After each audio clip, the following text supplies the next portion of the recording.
আসসালামু আলাইকুম রহমতুল্লাহি ওয়া বারাকাতুহু। সম্মানিত এলাকাবাসী, এই যে একটা রাস্তা বেহাল দশা পুষ্করিণীর জন্য আমরা ইউনিয়নে অনেক চেয়ারম্যান হয়।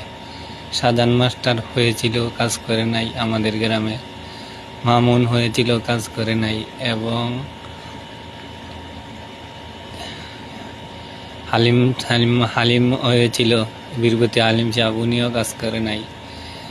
এবং বর্তমানে হারুন চেয়ারম্যান আছে দায়িত্বে, উনিও আমাদের জন্য কাজ করে না। এই যে রাস্তাটা বেহাল দশা, এই রাস্তা আজ থেকে 30 বছর ধরে এরকম পড়ে আছে।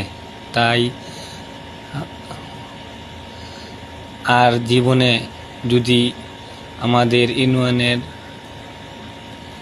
সকল জায়গায় উন্নয়ন হয়, আমাদের এই জায়গার উন্নয়ন হয় না, কারণ তারা মোটা লোক, বড় লোক, এই জন্য তাদের কোনো অ্যাকশন নাই। এরকম যদি আমাদের মতো গরিবের হইতো তাহলে নগদে পাড়া দেওয়া ধরতো। সব চেয়ারম্যান মেম্বাররা সব গাদ্দার, সরকারি লোকেরা অসহায় মানুষদেরকে উপকার করে না, খালি মোটাওয়ালা টেকাওয়ালা তাদের উপকার করে। এই যে রাস্তাটা বেহাল দশা, আমরা 3 গ্রামের মানুষ এদিক দিয়ে যাতায়াত করি। কই এমপি, মন্ত্রী, মেম্বার, চেয়ারম্যান, তারা তো চোখে পড়ে না এই রাস্তাটা ঠিক করার জন্য।